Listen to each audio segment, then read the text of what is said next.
Healing in Arts. It's an art-focused charity that uses interactive art to support trauma recovery for veterans, abuse survivors, and others facing adversity. The organization received a national grant to fund 3 unique projects, and we've got Pamela Alderman, the executive director of Healing in Arts, with us this morning to talk about them. Good morning, Pamela. Hi, Todd. I'm so glad you're here. And talk about this.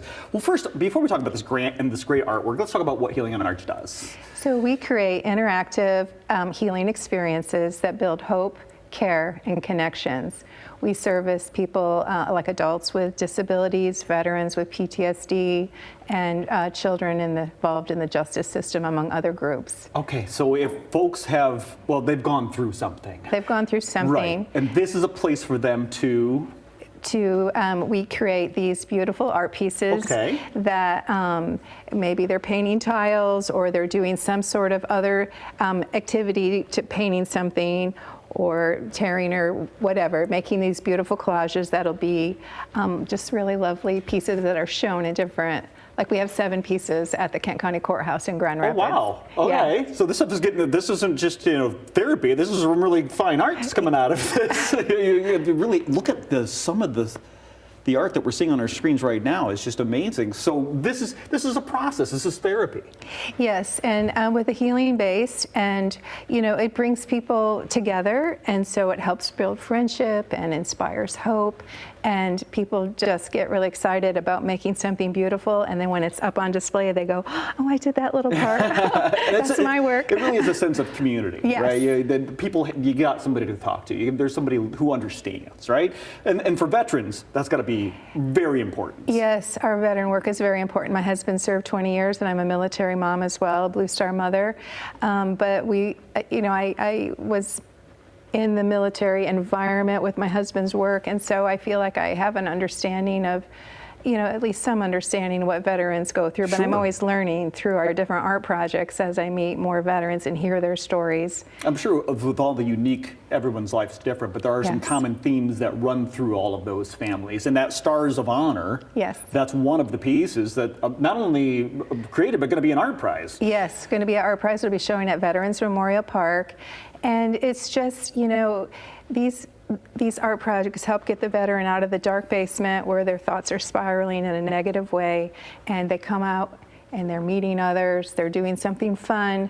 And one veteran, we just had a workshop last Saturday at Heroes Corner of Grand Rapids, and the veteran said, "I haven't colored since like the 3rd grade, and my 3rd grade teacher told me I wasn't an artist, and here he was creating a beautiful piece." I love it. You never know, it's never too late, right? Never too late. So veterans, one area, another area, teens in the justice system. Talk about Uncaged Dreams in that piece. So we've been working with Girls Court of Michigan and Judge Patty Gardner since 2017. We create one experience or art piece each year. And this year it was Uncaged Dreams. The girls that are involved in the justice system, they're part of Girls Court, and they painted different tiles, and then it was a mystery, and we put them all together. And I was telling you last week, we had the unveiling at our little unveiling event at the Graham. So you say little. It was at the Grand Rapids Art Museum. We were very proud and very excited, and the judge was telling the girls they could use that on their resume someday. And so that was a real honor to be there. Amazing. It's so cool. And finally, Color of Nature, another entry into Art Prize. Yes, and so that is with North Hook Academy with the adults with disabilities, and this is our 2nd year working with them. And Denise is one of our adult students in the program, and she's always Facebook messaging me every night, like, when is it going to be shown? She's just overjoyed and so excited. And then when the piece is shown, she'll just tell all her friends she was part of it. So it makes them really proud. Denise. She's very excited. She's very excited. Hi, Denise. She's very excited. She'll love that. A little shout out to Denise. Yes. So these are obviously going to be up for votes. I mean, for the art prize entries. Sure, yes, they will. This could win an even grander prize. Who knows? It could happen. All right. So for folks, though, who may need this, something like may need to utilize your organization, how can they get in touch with you? Maybe somebody knows somebody who's in that basement right now with their thoughts spiraling down, and maybe they need a community, a place to get that stuff out.